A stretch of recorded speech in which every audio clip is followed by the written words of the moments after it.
Hey everybody, Paul Rosso with RE/MAX Properties here, your real estate navigator through the complex real estate maze.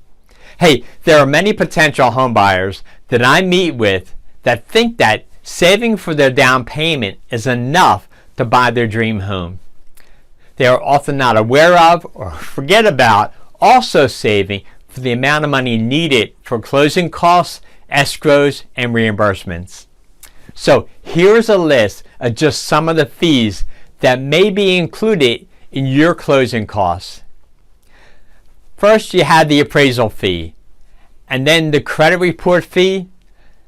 There's also miscellaneous lender fees, and then the title insurance and services fees. You also have transfer tax. Now, in the counties, it is 1% of the sale price of the home. But in Philadelphia, it is 2.14% of the sale price of the home. Then you have government recording fees. You have home inspection and other inspection fees, escrows for taxes and insurance, and your reimbursements to the seller for their unused real estate taxes.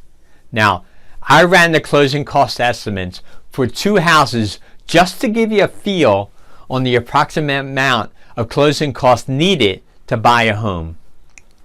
Now, in the first example I looked at, the house I used is at a sale price of $300,000 with real estate taxes at $7,176.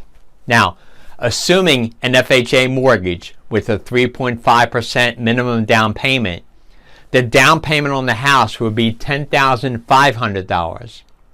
The closing cost for this house would be around $18,000. Okay, now before you get too frustrated and say it's impossible or would take years to save that much more money, let me give you another example, and then I will go over some of the ways my buyers are able to get help paying for their closing costs. Now, in the other example I looked at, the house I used is at a sale price of $600,000 with real estate taxes of $7,750. Now, assuming a conventional mortgage with 10% down, the down payment on the house would be $60,000, and the closing cost for this house would be around $24,000. Now, keep in mind that if you're in the market for a home above this price range, your costs could be significantly greater. Okay, so here are some of the ways buyers use to help pay for their closing costs. First, you can try to negotiate with the seller to pay some of your closing costs as seller assist. Now, FHA allows a maximum seller assist of up to 6% of the sale price.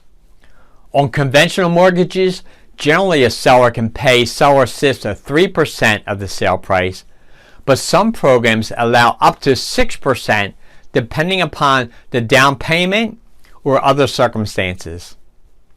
And for VA mortgages, the seller can pretty much pay all of the buyer's closing costs.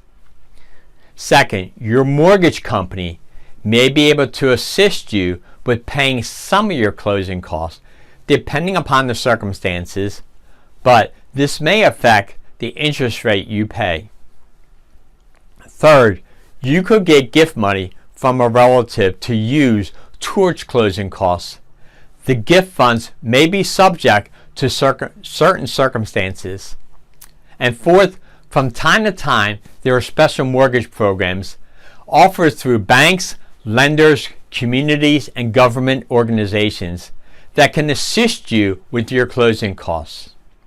So what I recommend that you always do is that before you search for your home, find a realtor that you like and trust and set up a consultation with them so you can review approximately how much money you will need for a down payment as well as how much you will need for closing costs, escrows, and reimbursements.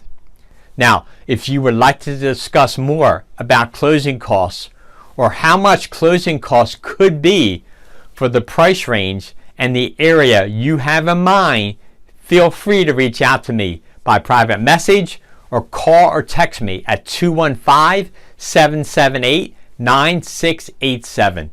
Now go have a tremendous rest of your day and live on purpose with passion.